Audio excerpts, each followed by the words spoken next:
Hi friends, the study centre में आपका स्वागत है। मेरा नाम सिद्धार्थ। और लास्ट क्लास में हमने बेसिक इलेक्ट्रिसिटी स्टार्ट की थी, जिसमें से हमने कुछ चीज़ें पढ़ी थी, जैसे वोल्टेज, करंट, रेजिस्टेंस, जो टर्म्स होते हैं फंडामेंटल, वो देखे थे। लाइक एटम क्या होता है ना, मैटर क्या होता है, मॉलिक्यूल्स क्या होते हैं, एटम के अंदर इलेक्ट्रॉन प्रोटॉन कैसे रहते हैं, न्यूट्रॉन। और ये भी देखा था कि वैलेंस इलेक्ट्रॉन, फ्री इलेक्ट्रॉन, ये सब चीज़ें क्या होती हैं। आज हम उससे थोड़ा आगे चलेंगे। आज हम देखेंगे कुछ चीज़ें जो और रह गई हैं बेसिक इलेक्ट्रिसिटी में, उसको कंप्लीट करेंगे। तो स्पीड ऑफ इलेक्ट्रिसिटी, इलेक्ट्रिसिटी की जो स्पीड होती है वो कितनी होती है। तो इलेक्ट्रिसिटी की जो स्पीड होती है वो होती है 3 × 10⁸ मीटर पर सेकेंड, 3 × 10⁸ मीटर पर सेकेंड। अब हम देखेंगे, हमने पढ़ा भी होगा, आप कुछ लोग जानते भी होंगे, जो प्रकाश की चाल है, जो लाइट की जो स्पीड है वो कितनी होती है, वो भी सेम ही होती है, 3 × 10⁸ मीटर पर सेकेंड। तो वैसे कह सकते हैं जो प्रकाश की चाल है वो इलेक्ट्रिसिटी की चाल के बराबर हो सकती है। आपके पास एक ऐसा क्वेश्चन भी आ सकता है कि स्पीड ऑफ इलेक्ट्रिसिटी क्या होगी। तो क्वेश्चन में आपको ये नंबर नहीं देगा, उसके बदले आपको दे देगा प्रकाश की चाल दे देगा। प्रकाश की चाल के बराबर होती है, ध्वनि की चाल के बराबर होती है, तो आप क्या लगाएंगे, प्रकाश की चाल के बराबर होती है। ठीक है। अब आगे देखते हैं हम इलेक्ट्रोमोटिव फोर्स, ईएमएफ, है ना। तो इलेक्ट्रोमोटिव फोर्स होता क्या है। तो ये क्या है, the force that flow the current one end to another end in a conductor is called EMF. अगर किसी कंडक्टर में कोई फोर्स ऐसा लगे कि किसी कंडक्टर में करंट एक एंड से दूसरे एंड तक फ्लो कर जाए, तो उसे हम क्या कहेंगे, ईएमएफ कहेंगे। तो ऐसा हम जानते थे। अभी हमने लास्ट क्लास में जो पढ़ा था उसमें हमने ये देखा था कि करंट को कौन फ्लो कराता है, वोल्टेज फ्लो कराता है। तो वोल्टेज क्या लगा रहा है, एक फोर्स लगा रहा है। मैंने बताया था आपको, वोल्टेज एक फोर्स लगाता है, लेकिन वो फोर्स क्या था, वो फोर्स था ईएमएफ, जिसे हम कहते हैं इलेक्ट्रोमोटिव फोर्स, विद्युत वाहक बल। ठीक है। वो क्या करता है, करंट को, एक जो इलेक्ट्रॉन है उसको फ्लो कराता है। इलेक्ट्रॉन जैसे ही फ्लो करेगा किसी कंडक्टर के अंदर, वैसे ही वहाँ पे क्या करेगा, करंट फ्लो करेगा। बिकॉज डेफिनेशन ऑफ करंट जो है वो यही है, flow of the rate of flow of charge या the rate of flow of electron is called current. ठीक है। हिंदी में अगर बोले, विद्युत वाहक बल, किसी चालक तार में विद्युत धारा को एक सिरे से दूसरे सिरे तक प्रवाहित करने वाला बल जो है उसे क्या कहेंगे, ईएमएफ कहेंगे। ठीक है, इलेक्ट्रोमोटिव फोर्स कहेंगे। इसको समझने के लिए एक बार मैं थोड़ा समझाने के लिए देख लेते हैं। जो बच्चे लास्ट क्लास नहीं देख के आए हैं उनके लिए, जो देख लिए हैं, जो नहीं देख के आए तो प्लीज़ लास्ट क्लास को आप एक बार देख लें। इसमें मैंने सब कुछ बहुत अच्छे से बता रखा है। ये हमारा एक कंडक्टर है ना, सॉरी एक सर्क्यूट है, ये पॉजिटिव है, ठीक है, एक बैटरी लगा हुआ। तो हम जानते हैं ये क्या, एक वोल्टेज सोर्स है ना, ये वहाँ पे ये वोल्टेज हमने दे दिया, हमने बैटरी लगा दिया, यहाँ पे 6 वोल्ट की बैटरी लगा दी। 6 वोल्ट की बैटरी क्या करेगा, एक फोर्स जनरेट करेगा, एक फोर्स जनरेट करेगा। वो फोर्स क्या करेगा, इसके अंदर जो इलेक्ट्रॉन है, इस वायर के अंदर, ये वायर में ही तो करंट फ्लो करता है, तो इस वायर के अंदर जो इलेक्ट्रॉन है उस वायर को क्या करेगा, वोल्टेज फोर्स देगा। फोर्स देगा तो क्या होगा, हमें अगर कोई फोर्स देगा तो हम आगे चलेंगे, पीछे चलेंगे, कुछ भी हो सकता है। तो वो इलेक्ट्रॉन चलना शुरू हो जाएगा, फ्लो होना शुरू हो जाएगा। तो जैसे ही इलेक्ट्रॉन फ्लो होना शुरू हो जाएगा तो करंट फ्लो होगा। तो हम करंट फ्लो होगा तो ये कैसे होगा, ऐसे जाएगा, इधर से आके देखिए ये एक एंड है, दूसरा एंड है, एक एंड से दूसरे एंड तक करंट को फ्लो करा रहा है। तो हम क्या कह सकते हैं, यहाँ पे क्या है, इलेक्ट्रोमोटिव फोर्स लग रहा है। कौन लगा रहा है, वोल्टेज लगा रहा है। ठीक है, चलिए अब इससे आगे चलते हैं। तो चलिए अब देखते हैं 1 वोल्ट से आगे। 1 वोल्ट, 1 वोल्ट क्या होता है, हमने 1 एम्पियर देखा था इससे पहले। 1 एम्पियर हमने क्या देखा था कि किसी कंडक्टर में से अगर 1 कूलम ऑफ चार्ज एक एंड से दूसरे एंड तक फ्लो हो जाए तो उसे क्या कहते थे, 1 एम्पियर कहते थे। अब 1 वोल्ट क्या होता है, तो 1 वोल्ट क्या है, the value of electromotive force that flow the 1 ampere current in a conductor of 1 ohm resistance is called 1 volt. Hindi में बोले, विद्युत वाहक बल का वह मान जो 1 ओम प्रतिरोध वाले चालक में से 1 एम्पियर धारा प्रवाहित करा सके, तो उसे क्या कहते हैं, 1 वोल्ट कहते हैं। इसको समझने के लिए हम देखेंगे क्या बोला इसने कि किसी कंडक्टर में कितना ओम का कंडक्टर होना चाहिए या चालक होना चाहिए, 1 ओम का चालक होना चाहिए। तो चलो भाई हमने बना दिया 1 ओम का चालक, और करंट कितना फ्लो होना चाहिए, 1 एम्पियर, और यहाँ पे वोल्टेज सोर्स लगा हुआ। ठीक है। तो हमारी डेफिनेशन से ही क्लियर है कि किसी भी कंडक्टर में, किसी भी 1 ओम रेजिस्टेंस वाले कंडक्टर में अगर 1 एम्पियर धारा प्रवाहित हो जाए तो वहां पे वोल्टेज का जो मान होगा वो क्या होगा, 1 वोल्ट होगा। यहाँ पे देखिए 1 ओम का रेजिस्टेंस है ना, करंट कितना फ्लो कर रहा है, 1 एम्पियर फ्लो कर रहा है। यहाँ वोल्टेज का मान क्या होगा, 1 वोल्ट होगा। कितना होगा, 1 वोल्ट होगा। इसको हम आगे देख सकते हैं ओम्स लॉ से, बट अभी मैंने ओम्स लॉ आपको नहीं बताया, तो अभी बस इतना देखिए। एक रेसिस्टेंस है ना यहाँ पे 1 ओम का, और करंट कितना है, 1 एम्पियर है। तो डेफिनेशन से ही है कि the value of electromotive force that flow the 1 ampere current in a conductor of 1 ohm resistance. ये कितने ओम का रेजिस्टेंस है, 1 ओम का, करंट कितना फ्लो कर रहा है, 1 एम्पियर फ्लो कर रहा है, तो वोल्टेज यहाँ पे क्या होगा, 1 वोल्ट होगा। ठीक है, चलिए फिर इससे आगे चलते हैं।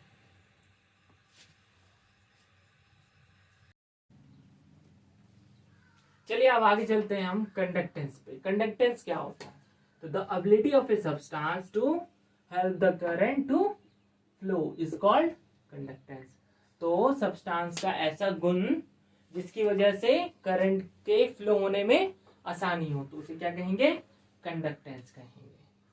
ठीक है, तो कंडक्टेंस को हम समझने के लिए ऐसे देख सकते हैं। इससे पहले हमने पढ़ा था रेसिस्टेंस। रेसिस्टेंस में हमने क्या देखा था, रेसिस्टेंस क्या करता था, जो करंट का जो फ्लो होता है उसमें रुकावटें पैदा करता था, उसको अच्छे से फ्लो नहीं होने देता था। बट कंडक्टेंस क्या है, उसका उल्टा है, वो क्या करता है, उसको आसानी प्रदान करता है। ठीक है, इसको समझने के लिए एग्जांपल ले सकते हैं। जब हम एकदम प्लेन रोड पे जाते हैं, हमारी स्पीड बहुत है, बाइक चला रहे हैं या साइकिल चला रहे हैं, जो भी चला रहे हैं, हमारी स्पीड एकदम बहुत अच्छी होती है, हाँ ठीक ठाक स्पीड से जाते रहते हैं। बट जैसे ही हम थोड़े खराब रोड पे आ जाएं या फिर ऐसे रोड पे आ जाएं जहाँ पे ब्रेकर्स हो बहुत ज़्यादा या फिर भीड़ भड़ाके हो, तो वहाँ पे क्या होता है, हमारी स्पीड खुद ब खुद कम हो जाती है। तो जहाँ पे भीड़ भड़ाके या खराब रोड थी वो रेसिस्टेंस है, और जहाँ पे एकदम प्लेन रोड था तो वो कंडक्टेंस है। कंडक्टेंस क्या कर रहा है, करंट के फ्लो में आसानी देता है। रेसिस्टेंस क्या करता है, उसका अवरोध करता है। जो कंडक्टेंस होता है वो क्या होता है, अपोजिट होता है resistance, it is opposite of resistance. तो रेसिस्टेंस का ये अपोजिट होता है। हिंदी में अगर बोले देख लेंगे, पदार्थ का वह स्वाभाविक गुण जो चालक में से धारा को प्रवाहित कराने में सुगमता प्रदान करता है, क्या कहलाता है, चालकता कहलाता है। ठीक है ना। अब देखिए आप लोग स्क्रीनशॉट लेते जाएंगे, मैं भूल जाता हूँ बोलना, जब भी मैं साइड हूँ या कहीं पे हट जाऊँ इस साइड में, तो आप इसका स्क्रीनशॉट लेते जाएंगे। तो अभी हमने क्या देखा, it is opposite of resistance, तो ये रेसिस्टेंस का अपोजिट होता है। ठीक है ना। तो रेजिस्टेंस का अपोजिट मतलब हम लिखेंगे, अगर आर बराबर लिखें, पहले देख लेते इसको डिनोट किससे करते हैं, फिर देखेंगे। It is denoted by capital letter G से हम इसको डिनोट करते हैं, है ना। इसका जो एसआई यूनिट होता है, यहाँ पे लिख देता हूं, एसआई यूनिट जो होता है, इसका जो एसआई यूनिट होता है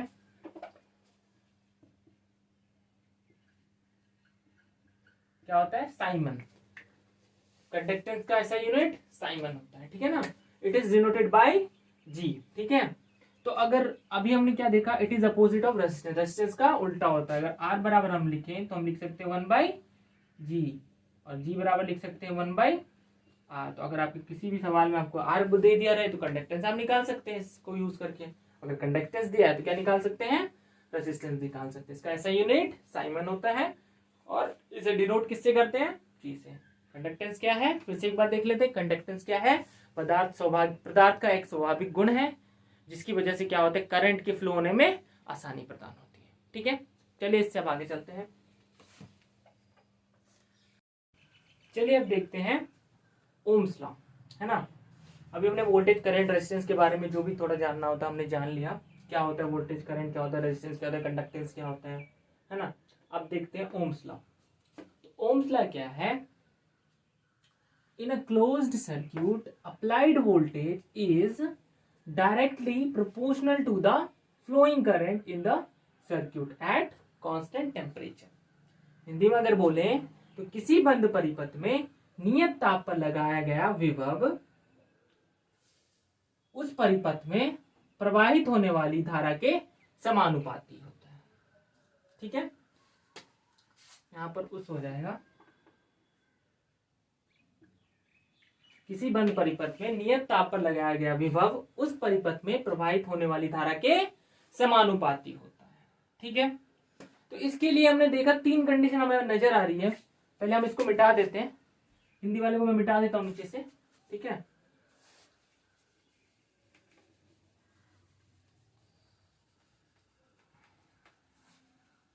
तो 3 कंडीशन क्या क्या है।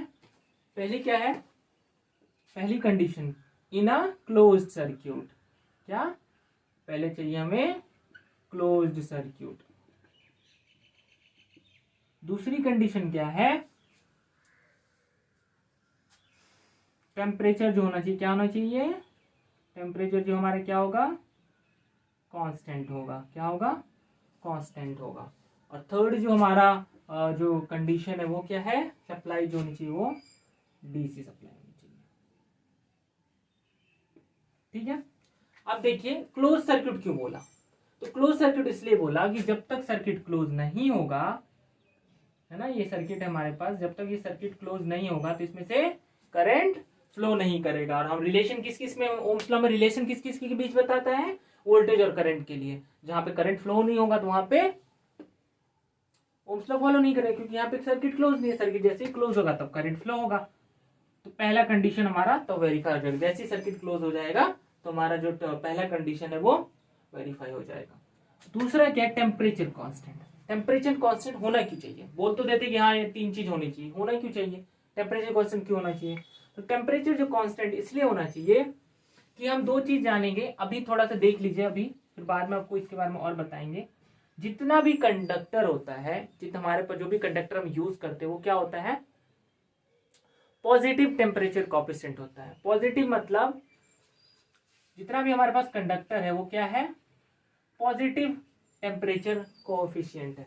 मतलब अगर हमारे पास ये एल्यूमिनियम या कॉपर का वायर है, एल्यूमिनियम का सपोज हमारे पास वायर है, तो अगर हम इसका टेम्परेचर बढ़ाएंगे तो जो रेसिस्टेंस क्या होगा इसका, बढ़ेगा। ठीक है, तो वही बात हम जब सर्किट को कनेक्ट करते हैं तो हम उसमें यूज क्या करते हैं, वायर का यूज करते हैं। वो तो कंडक्टर ही होगा, चाहे तो एल्यूमिनियम हो, कॉपर हो, कुछ भी हो। तो अगर टेम्परेचर में वेरी होगा, टेम्परेचर घटेगा बढ़ेगा, तो रेजिस्टेंस भी घटेगा बढ़ेगा। तो उस समय हम क्या सकते, ओम्स लॉ हमारा वेरीफाई नहीं होगा तब।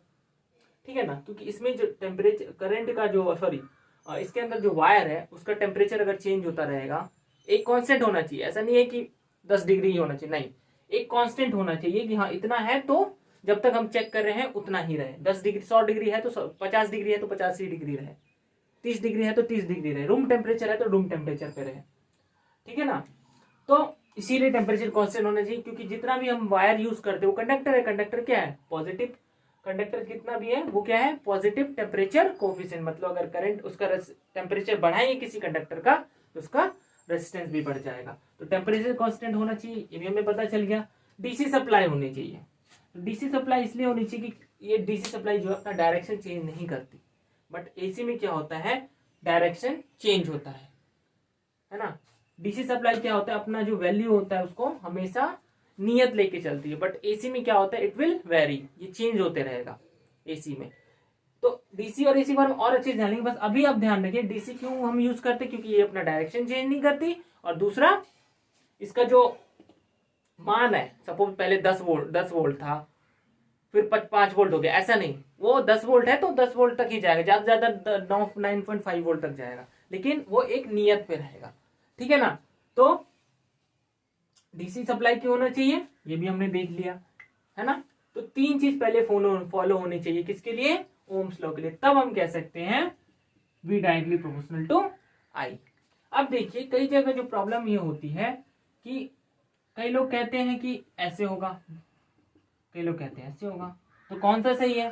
तो इसको देखने के लिए अब ध्यान रखिए कि यहां पे जो वैल्यू होता है, ये जो प्रोपोर्शनल वाला साइन है, इसके जो राइट साइड वाला जो वैल्यू, अगर हम ऐसे खड़े तो राइट साइड वाला जो वैल्यू है वो होता है इंडिपेंडेंट वैल्यू। इंडिपेंडेंट वैल्यू होता है, और ये वाला जो वैल्यू होता है वो डिपेंडेंट वैल्यू होता है। डिपेंडेंट वैल्यू, इंडिपेंडेंट वैल्यू का मतलब ये हो गया कि ये किसी पे निर्भर नहीं करेगा। जैसे हमारा भारत क्या है, इंडिपेंडेंट है ना, तो वो किसी पे निर्भर नहीं करता, वो खुद को देखता अपने आप से, किसी देश पे डिपेंड है नहीं है। तो वैसी वोल्टेज क्या है, किसी पे डिपेंड नहीं है, उसको किसी से कोई मतलब नहीं है, वो अपने हिसाब से चलेगा। वैसे ही करंट क्या है, तो करंट क्या है, लेफ्ट साइड वाला क्या है, डिपेंडेंट वैल्यू है। तो करंट क्या है, डिपेंडेंट वैल्यू, मतलब करंट किस पे डिपेंड करेगा, वोल्टेज पे डिपेंड करेगा। तो ऐसे लिखने का मतलब ये होता है। बट अगर ऐसे देखें तो इसका मतलब ये हो जाता है वोल्टेज जो है वो करंट पे डिपेंड करेगा। तो अगर हम ओम्स लॉ को फॉलो करें तो ओम्स लॉ में हम देखेंगे तो किसी भी सर्किट में जब हम वोल्टेज लगाते हैं तभी तो करंट फ्लो करता है। ऐसा नहीं है कि करंट पहले आ गया वोल्टेज बाद में, पहले वोल्टेज लगाएंगे तभी तो उसमें करंट फ्लो होगा। तो इसीलिए कि करंट किस पे डिपेंड कर रहा है, करंट डिपेंड कर रहा है वोल्टेज पे, क्योंकि वोल्टेज लगा रहे हैं तभी तो करंट आ रहा है। ठीक है ना। तो जब भी ओम्स लॉ लिखेंगे तो हमें फॉलो क्या करना है, ये वाला। ठीक है। अब ये वाला क्या होता है ये मैं आपको बाद में बताऊंगा, पहले हम इसका आगे का कर लेते हैं ओम्स लॉ को। ठीक है ना, इसको मिटा देते हैं।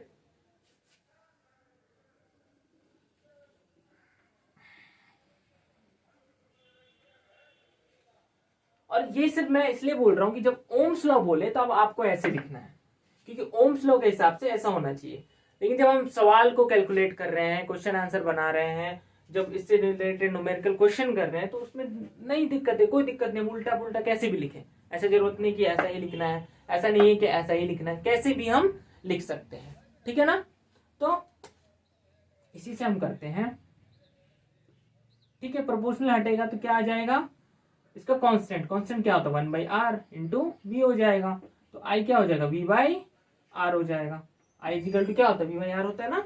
तो और क्या लिख सकते हैं, v equal to I R. ठीक है, इसको हम ऐसे भी सॉल्व कर सकते थे और ऐसे लिख देते है ना। और इसको हम क्या करते, v प्रोपोर्शनल, यहाँ पे क्या है प्रोपोर्शनल हटेगा तो r आएगा, r आएगा ना। तो v इजिकल टू क्या हो जाएगा, विजिकल टू क्या हो जाएगा, आई आर, विजिकल टू हो जाएगा आई आर। ठीक है ना। तो अब देखिए ओम्स लॉ, हमारे पास ओम्स लॉ का ये फॉर्मूला आ गया, v equal to I R या आई इजिकल टू v/r। अब इसको हम जैसे तोड़ेंगे वैसे वैसे बनता जाएगा। तो जब भी आप ओम्स लॉ से रिलेटेड क्वेश्चन, वोल्टेज दे दे आपको करंट निकालना हो, वोल्टेज रेजिस्टेंस का वैल्यू दे दे करंट निकालना हो, करंट रेजिस्टेंस का वैल्यू दे दे वोल्टेज निकालना, तो आप इस फॉर्मूले का यूज करके निकाल सकते हैं।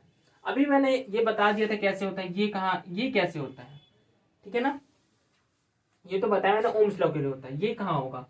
तो अब ये देखिए, सपोज ये हमारे पास एक सर्किट है ना, सर्किट है। ठीक है, ये सर्किट है। तो यहाँ पर क्या है, हमारा वोल्टेज है, यहाँ पर क्या है, करंट है, और ये रेजिस्टेंस है। तो अगर हम इसके बीच, इसके अक्रॉस अगर देखें, अगर हम इसके अक्रॉस एक वोल्ट मीटर लगा दें और चेक करें कि इसमें कितना वोल्टेज हो जा रहा है, तो वो क्या होगा, वो वोल्टेज होगा जो रेजिस्टेंस, यहाँ पे जो ये लोड है, यहाँ पे तो रेजिस्टेंस लगा, इसको हम लोड भी बोल सकते हैं, या बल्ब भी लगा, कोई बल्ब लगा होता छोटा सा, तो वो क्या होता है, लोड होता ना।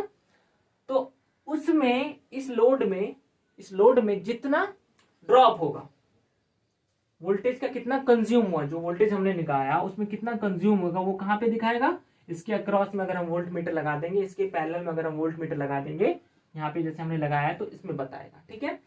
तो ये वैल्यू कहाँ से आई, हम लगा के देख लिए, लेकिन कहाँ से आई, ये तो वैल्यू यहाँ से आई। देखिए यहाँ पर करंट फ्लो कर रहा था, यहाँ पे भी आ गया, यहाँ पे क्या था, आर। तो अगर हम यहाँ का वोल्टेज ड्रॉप लिखे, वी आर लिखना चाहें, वी आर इसलिए इंडिकेट किया क्योंकि रेजिस्टेंस, यहाँ का जो लोड है उसमें देख रहे हैं, उस लोड का नाम आर है, रेजिस्टेंस है, इसलिए हम देख रहे हैं वी आर में। तो वी आर बराबर क्या हो जाएगा, यहाँ पे इसमें देख रहे हैं हम कितना कंज्यूम हो रहा है, यहाँ पे इसलिए हमने, चलो अच्छा से बना देता हूँ, यहाँ पे हमने इसलिए तो यहाँ पे वोल्ट मीटर लगाया ना, इसके क्रॉस में, इसके क्रॉस में हमने वोल्ट मीटर लगाया, तो ये क्या देखेगा, इसके अक्रॉस जो वोल्टेज ड्रॉप हो रहा है या कितना वोल्टेज यहाँ पे कंज्यूम हो रहा है उस चीज को देखेगा। तो अगर हम वी आर बराबर लिखे तो यहाँ पे करंट आई जा रहा है और यहाँ पे रेजिस्टेंस कितना है लोड का, आर, तो यहाँ पे क्या हो जाएगा, आई आर। ठीक है ना। तो अब यहाँ पे हम देख सकते हैं ये जो वैल्यू है वो किस पे डिपेंड कर रहा है, करंट पे डिपेंड कर रहा है, क्योंकि जब करंट इसमें आया तभी तो वोल्टेज ड्रॉप हुआ। अगर सपोज करंट नहीं आता इस रेजिस्टेंस के अंदर तो यहाँ पे वोल्टेज ड्रॉप होता, नहीं होता। तो उस समय हम ये वाला लिख सकते हैं। ठीक है ना। क्यों, यहाँ पे क्या है, मैंने अभी बताया था राइट साइड में क्या होता है, प्रोपोर्शनल के राइट साइड में इंडिपेंडेंट वैल्यू और लेफ्ट साइड में डिपेंडेंट वैल्यू। तो यहां पर हम देख सकते हैं कि वोल्टेज या वोल्टेज ड्रॉप जो किस पे डिपेंड कर रहा है, करंट पे डिपेंड कर रहा है, इसीलिए हम इंडिपेंडेंट वैल्यू की जगह आई लिखे, डिपेंडेंट वैल्यू की जगह वी लिखे। बट ओम्स लॉ में क्या होता है, इंडिपेंडेंट वैल्यू की जगह हम वी लिखते हैं, क्योंकि जब हम सर्किट में किसी सर्किट में वोल्टेज लगाते हैं तभी तो करंट फ्लो करता है। और यहाँ पर क्या लिखते हैं, डिपेंडेंट की जगह, डिपेंडेंट वैल्यू की जगह आई। ठीक है, आगे होगा समझ में आपको। चलिए इससे आगे हम पावर को देखेंगे। चलिए अब देखते हैं हम पावर। पावर अगर हम ऐसे देखें तो क्या होता था, वर्क बाय टाइम। जो हम काम किए कितने समय में अगर हम कर दिए, तो हम अगर सपोज हमने क्या किया, 50 ईंटें उठा ली कितने 10 मिनट में, तो क्या हो जाता, हमारी पावर हो जाती थी कि हाँ कि मैं 10 मिनट में 50 ईंटें उठा सकता हूँ। कोई क्या करता था कि 10 मिनट में 40 ईंटें उठाया, तो उसकी पावर मेरे से कम होगी या मेरे से ज्यादा हो सकती, कोई 60 उठाता होगा तो उसकी पावर वो हो जाएगी। तो इलेक्ट्रिकल पावर क्या होता है, इलेक्ट्रिकल पावर जो होता है वो भी क्या होता है, वो भी वर्क बाय टाइम होता है। क्या होता है, वर्क बाय टाइम। ठीक है, चलिए वर्क बाय टाइम होता है। तो इलेक्ट्रिकल वर्क डन क्या हुआ, जब आप ध्यान करिएगा, जब मैंने वोल्टेज बढ़ाया था तो वोल्टेज का जब डेफिनेशन बताया था कि वोल्टेज बराबर अगर लिखें तो वोल्टेज बराबर हम लिखते थे, वोल्टेज बराबर क्या लिखते थे, इलेक्ट्रिकल वर्क डन बट्टा charge Q, electrical work done बट्टा ई बाई क्यू, यानी इलेक्ट्रिकल वर्क डन बट्टा क्यू। ये क्या था, इलेक्ट्रिकल वर्क डन, और ये था चार्ज। ठीक है, तो V equal to voltage equal to क्या था, इलेक्ट्रिकल वर्क डन बट्टा चार्ज। तो इलेक्ट्रिकल वर्क डन अगर हम लिखें तो क्या लिख सकते हैं बताइए आप, इजिकल टू क्या हो जाएगा, V क्यू हो जाएगा। तो अब देखिए इलेक्ट्रिकल वर्क डन, यहाँ पे भी वर्क है तो हम इसको, इसकी वैल्यू को यहाँ पे रिप्लेस कर सकते हैं। चलिए हमने लिख दिया इलेक्ट्रिकल वर्क डन बट्टा टाइम। ठीक है ना, इलेक्ट्रिकल वर्क डन बट्टा टाइम। इलेक्ट्रिकल वर्क डन की वैल्यू क्या है, वी क्यू, यानी voltage into charge, voltage into charge यानी वी क्यू बट्टा टाइम।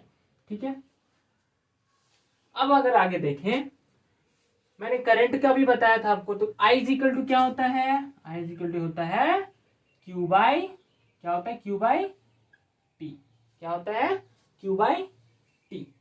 तो अगर हम Q की वैल्यू लिखना चाहें, अगर हम यहाँ पे Q की वैल्यू रिप्लेस कर सकते हैं ना, तो Q की वैल्यू लिखना चाहें तो Q इजिकल टू क्या हो जाएगा, I एंड T। अब हम यहाँ पे Q की वैल्यू रिप्लेस कर देंगे तो क्या हो जाएगा, V इंटू आई इंटू टी और बट्टा में टी। अब देखिए, और ये टी और ये टी कट जाएगा, तो हमारा जो इलेक्ट्रिकल पावर होता है, पावर जो होता है वो बराबर क्या हमारे पास आता है, वोल्टेज इंटू क्या होता है, करंट। ठीक है, आगे होगा समझ में।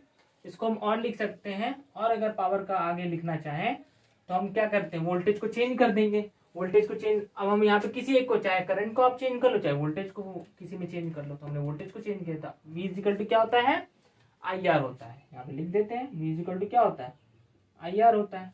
ठीक है ना, V इजिकल टू क्या होता है, आई आर होता है। हाँ, तो आई आर की वैल्यू हम रिप्लेस कर देंगे, तो V बदला के बदले आई आर इंटू आई, तो ये क्या हो जाएगा, आई स्क्वायर आर। तो एक फॉर्मूला पावर का ये हो गया, एक हो गया we I.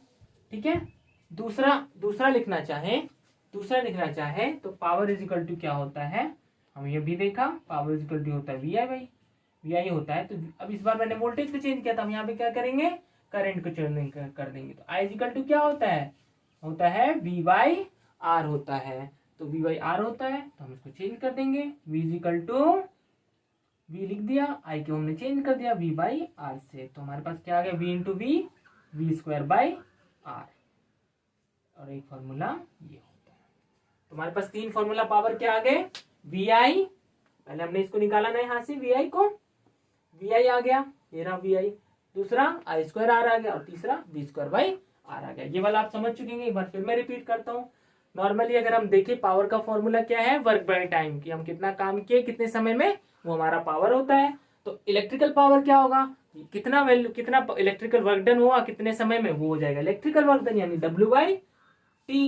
Electrical work done क्या होता है, ई बाई टी हो जाएगा। तो ई हमने देखा कि वोल्टेज का जो फॉर्मूला था, जब हमने वोल्टेज पढ़ा था तो हमने क्या देखा था, V इजिकल टू होता है इलेक्ट्रिकल वर्क डन बट्टा चार्ज। ठीक है, इलेक्ट्रिकल वर्क डन क्या होता है, वी क्यू होता है। इसको हमने चेंज कर दिया, ई अगर इलेक्ट्रिकल वर्क डन लिखना चाहे तो क्या हो जाएगा, इससे मल्टीप्लाई यानी वी क्यू हो जाएगा। तो हमने ई के बदले क्या लिख दिया, वी क्यू लिख दिया। ठीक है, फिर हम जानते हैं कि आई बराबर क्या होता है, क्यू बाई टी होता है। तो हमने क्या किया, क्यू बाई टी, तो क्यू हमारे पास क्यू था, हम क्यू को रिप्लेस कर सकते थे ना, तो हमने क्यू बराबर लिखा आई टी, तो हमने क्यू की वैल्यू भी रिप्लेस कर दी, तो यहाँ पे टी टी से कट गया, हमारे पास क्या बचा, वी आई। तो पावर का फॉर्मूला क्या होता है इलेक्ट्रिकल पावर का, वी आई, और इससे हमने और निकाला आई स्क्वायर आर और वी स्क्वायर आर। चलिए अब मेरे को आप पावर यहाँ तक आप लोग समझ चुके होंगे। ठीक है, अब इससे चलिए इससे रिलेटेड, पावर से रिलेटेड और ओम्स लॉ से रिलेटेड हम कुछ न्यूमेरिकल क्वेश्चन करेंगे। ठीक है, चलिए अब कुछ क्वेश्चन देख लेते हैं ओम्स लॉ से रिलेटेड। ठीक है, और यहाँ पर एक सर्किट हमारे पास, रेसिस्टेंस दे रखा है 5 ओम, तो हमारे पास क्या क्या दे रखा है, आर दे रखा है 5 ओम दे रखा है, चलिए भाई, और वोल्टेज दे रखा है हमारे पास 20 वोल्ट। हमें निकालना क्या है, करंट और पावर। तो हमारे पास पावर के 3 फॉर्मूले हैं, तो हम 3 इसमें अलग लगाएंगे, इसमें अलग लगाएंगे और इसमें अलग लगाएंगे। तो सबसे पहले हमें क्या निकालना पड़ेगा, सबसे पहले हमें निकालना पड़ेगा current, because current we don't have, current हमारे पास नहीं है। तो I इज इक्वल टू क्या होता है ओम्स लॉ से, सभी बताएंगे, I इज इक्वल टू होता है V बाई आर। ठीक है, तो V कितना है हमारे पास 20 वोल्ट है, R कितना है, R कितना है 5, इसको हम कट करेंगे तो I इज इक्वल टू कितना आएगा, I इज इक्वल टू कितना आएगा 4 एम्पियर। ठीक है, चलिए अब इसका हम पावर निकाल लेंगे। तो पावर इज इक्वल टू क्या होता है, चलो पहला हम वी आई यूज करेंगे, अभी वी आई यूज कर लेते हैं। ठीक है, वी आई, वोल्टेज कितना 20, करंट कितना 4, इट इज 80 वाट। एक चीज मैं बताना आपको भूल गया, पावर का जो यूनिट होता है, ऐसा यूनिट जो होता है पावर का जो यूनिट होता है वो होता है वाट या जूल पर सेकेंड। ठीक है, ये लिख दिया मैंने, जूल पर सेकेंड। ठीक है, तो हम नॉर्मली वाट लेके चलते हैं। चलिए पहला सॉल्व हो गया हमारा। दूसरा देखिए, दूसरे में हमारे पास क्या है, करंट का वैल्यू दे रखा है, वोल्टेज का वैल्यू देखा और रेजिस्टेंस का वैल्यू नहीं दे रखा। तो भाई हम दे क्या रखा है, पहले वो लिख लेंगे। वोल्टेज दे रखा है 10 वोल्ट दे रखा है, करंट कितना दे रखा है 2 एम्पियर दे रखा है। हमें निकालना क्या है, रेजिस्टेंस और पावर निकालना है। तो पहले हम क्या निकाल लेंगे, रेजिस्टेंस निकालें। तो आर इज इक्वल टू क्या होता है, वी बाई आई।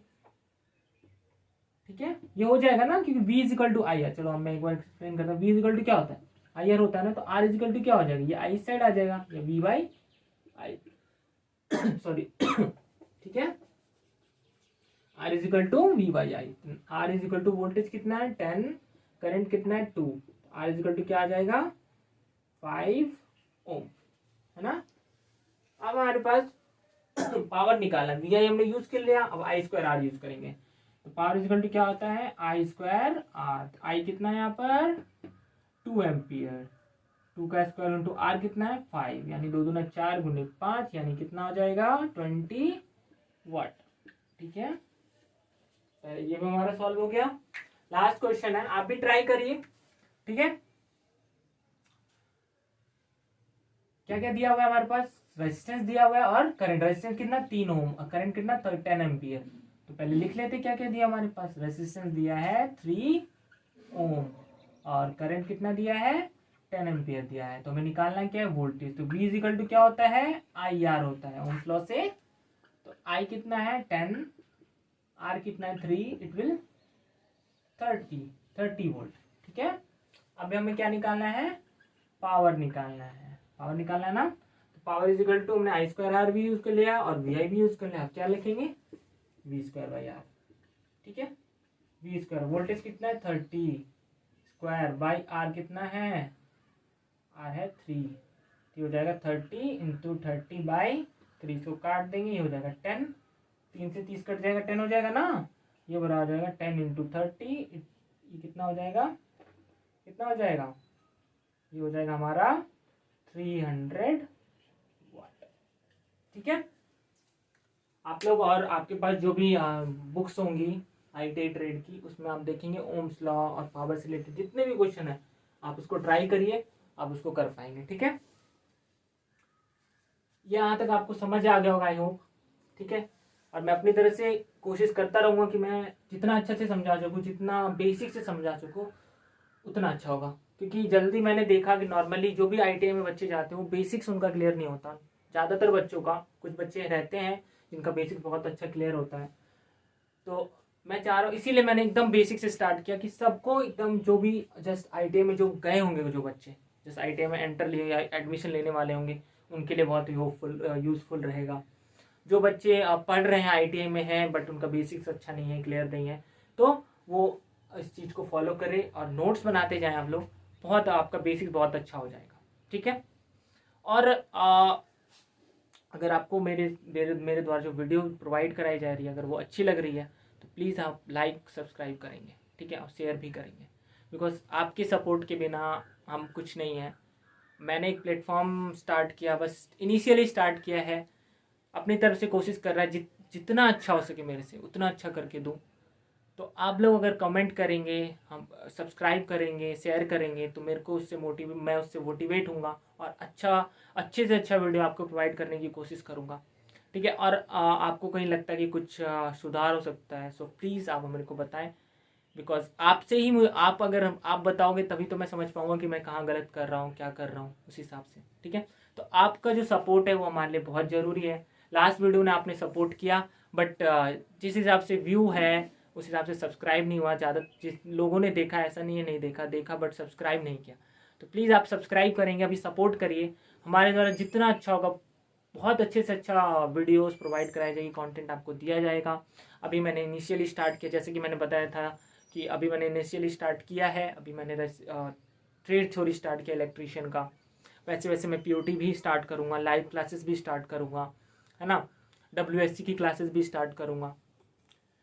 और इस चैनल पे आपको जैसे ITI से रिलेटेड जितने भी जॉब्स होंगी, है ना, ITI और 10th से रिलेटेड जो भी जॉब होंगी वो उसका भी आपको बताया जाएगा, नोटिफिकेशन को एक्सप्लेन किया जाएगा, फॉर्म कैसे फिल होना है वो भी बताएंगे।